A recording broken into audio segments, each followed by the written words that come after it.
Valuation of goodwill.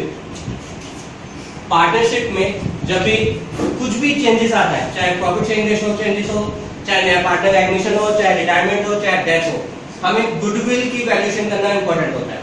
फिर goodwill की valuation के लिए हमारे पास 3 मेथड है 12th क्लास के अंदर। Number 1 average profit method, number 2 super profit method, और नंबर 3 पे आता है capitalization method.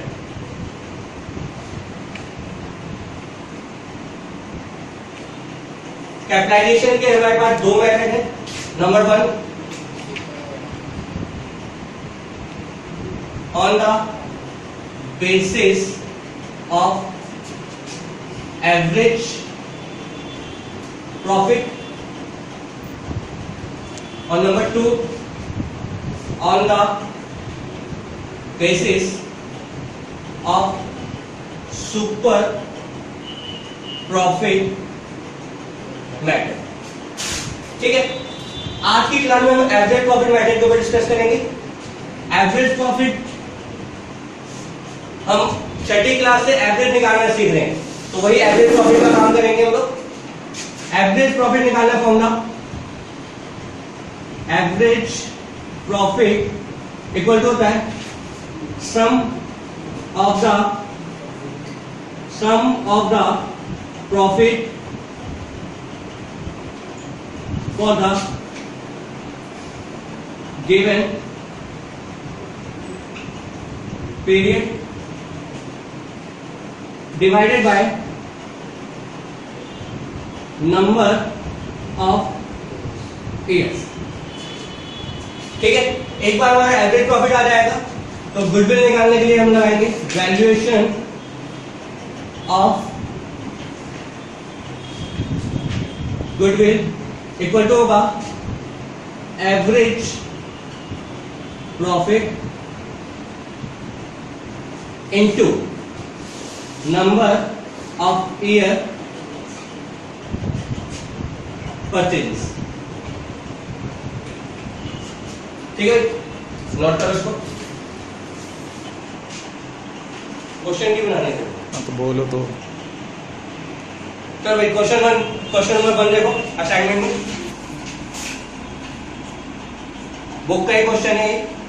Goodwill is to be valued at 3 years purchase of 4 year average profit for last 4 year ending on 31st March of the firm वर 2014 का profit given है 12,000, 2015 का 18,000, 2016 का 16,000 and 2017 का 14,000। हमें कैलकुलेट करना है अमाउंट ऑफ गुडविल। ठीक है भाई, अब ध्यान से देखो, सबसे पहले हमें एवरेज प्रॉफिट निकालना होगा। सबसे पहले हमें एवरेज प्रॉफिट निकालना होगा। इसके लिए हम चारों साल के प्रॉफिट को जोड़ेंगे। 2014 का प्रॉफिट 12 था, 2015 का 18 था, 2016 का 16, 2017 का 14,000, और टोटल ईयर हमारे पास 4 है। 4 से डिवाइड करेंगे इसको एवरेज प्रॉफिट निकालने के लिए। इनका टोटल हमारा 60,000 हो रहा है, इसको डिवाइड करेंगे तो 15,000 हमारा एवरेज प्रॉफिट आ जाएगा। अब वैल्यू ऑफ गुडविल के लिए हमें इस क्वेश्चन में परचेज दे रखी है, परचेज 4 ईयर की है। ठीक है, हमने एवरेज प्रॉफिट देखा, वैल्यू ऑफ गुडविल निकालेंगे average profit into number of year purchases लगाना है। तो value of goodwill equal to होगा average profit into number of year purchases, number of year purchases. Average profit हमारा 15,000 रुपये निकला था अभी, और नंबर ऑफ ईयर परचेजेस इस क्वेश्चन में 3 year परचेजेस गिवन है, 3 year परचेजेस गिवन है। तो 45,000 वैल्यू ऑफ गुडविल हमारी निकल आएगी। ठीक है, नोट करो उसको। क्वेश्चन में सेकंड होमवर्क में question number 3, calculate value of goodwill on the basis of 3-year purchase of average profit. भाई ईयर ऑफ परचेज हमें देखा है कितना, 3। Average profit of the preceding 5 years which were as follow. 2016-17 में हमें profit हुआ 8 लाख का, 2015-16 में 15 लाख, 14-15 में 18 लाख, 2013-14 में 4 लाख का लॉस है, इस बात को ध्यान रखना, एंड 2012-13 में 13 लाख का प्रॉफिट है। ठीक है, अब सबसे पहले बात एवरेज प्रॉफिट निकालना है हमें 5 years का एवरेज प्रॉफिट। पांचों साल के प्रॉफिट को जोड़ेंगे, 8 लाख प्लस 15 लाख प्लस 18 लाख, जो लॉस है उसको माइनस में लिखना है, 4 लाख और प्लस 13 लाख। फोन आ गया भैया। डिवाइडेड बाय 5 करेंगे।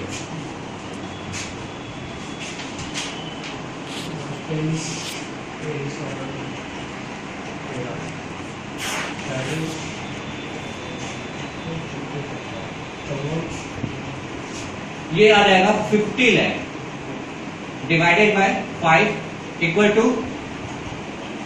10 लाख हो जाएगा। अब वैल्यू ऑफ गुडविल सेम तरीका, value of goodwill average profit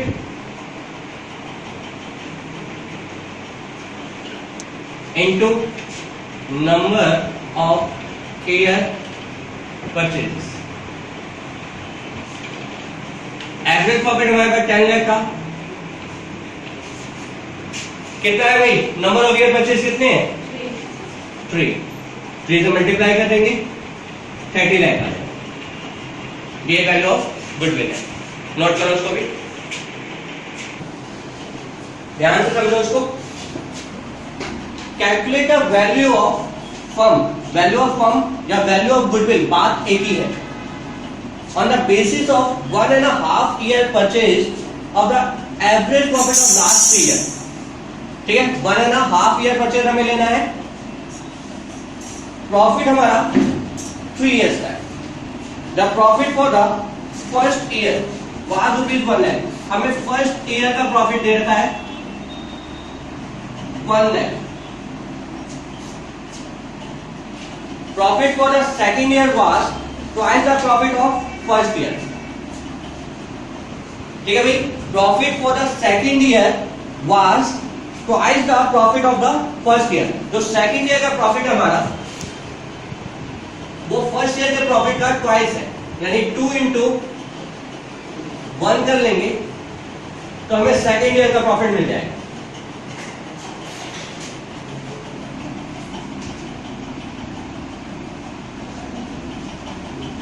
and for the third year profit was 1.5 times, 1.5 times of the profit of the second year.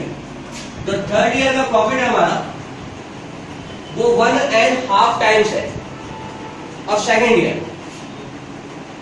Profit. भाई सेकेंड हाफ का profit क्या है भाई, सेकेंड ईयर का profit हमारा 2 लाख रुपए का था, उसका हाफ टाइम्स है, यानी 1 लाख का ही प्रॉफिट हुआ है, टाइम्स मतलब मल्टीप्लाई होता है।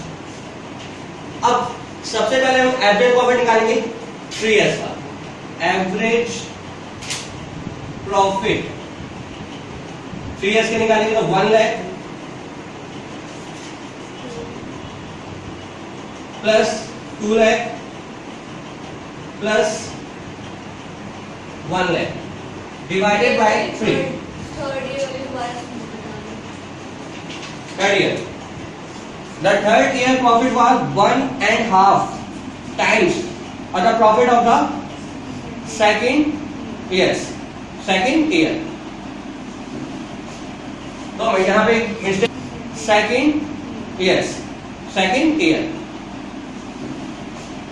तो यहां पे मिस्टेक हुई है, 1.5 है यानी 3/2, ये प्रॉफिट है 3/2, तो इसके हिसाब से प्रॉफिट बनेगा 3 लाख का प्रॉफिट है ये,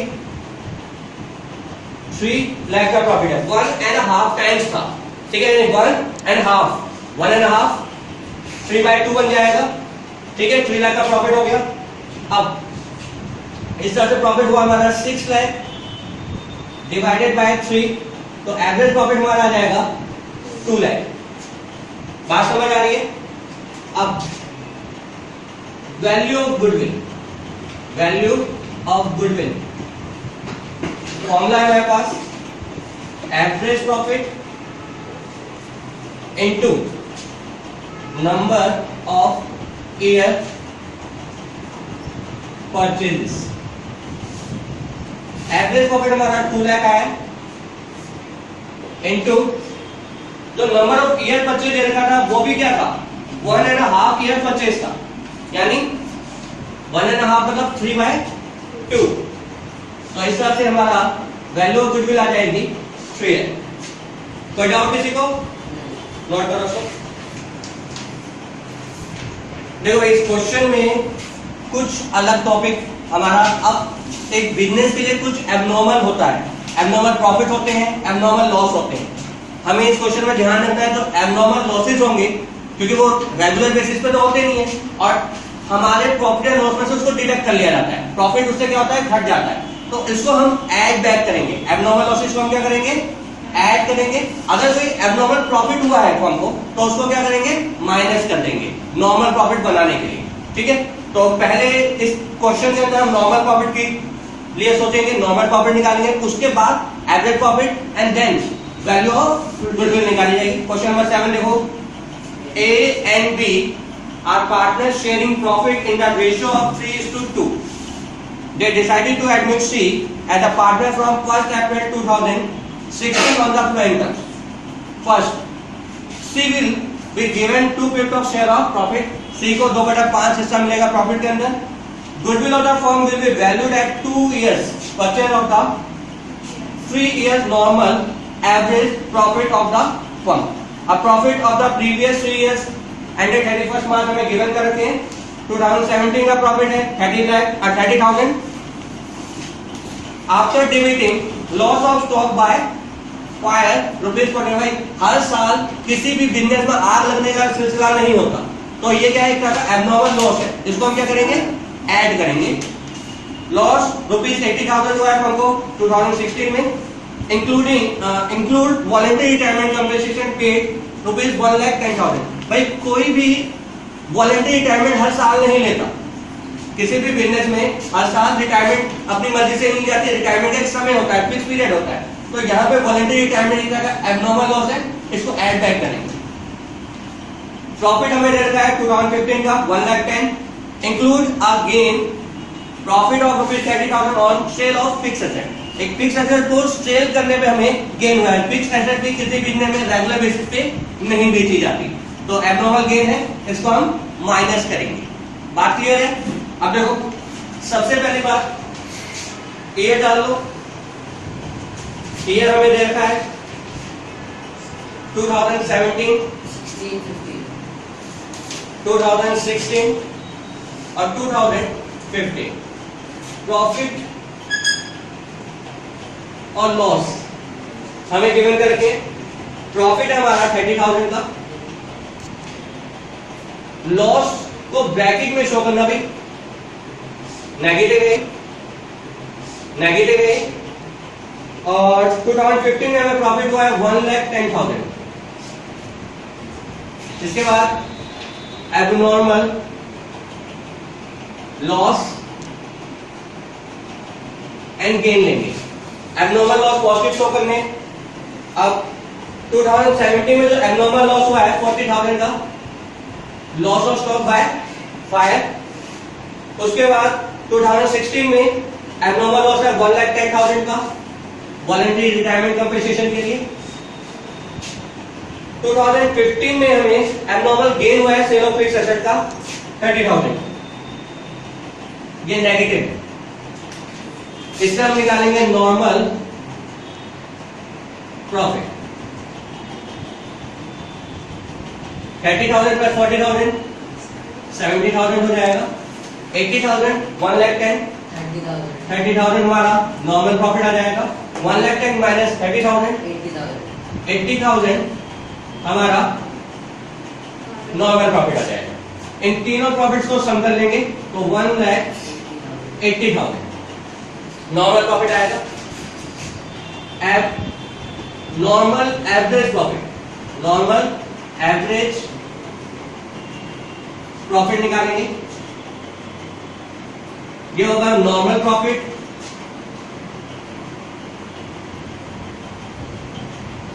for 3 years divided by number of years।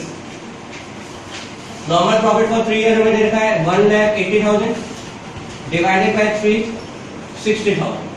ये हमारा नॉर्मल एवरेज प्रॉफिट आ गया। अब वैल्यू ऑफ गुडविल निकालिए। Value of goodwill,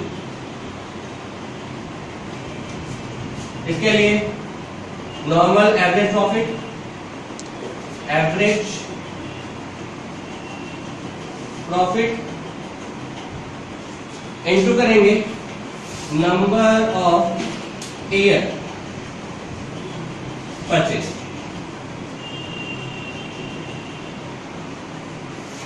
normal average profit हमारा 60,000 आया है into number of year purchase. इस क्वेश्चन में गिवन था सेकंड वाले लाइन में 2 ईयर परचेजेस गिवन कर रखी, 2 से मल्टीप्लाई करेंगे तो 1,20,000 की गुडविल की वैल्यूएशन आ जाएगी। ठीक है भाई, समझ आया सबको? तो नोट कर लो।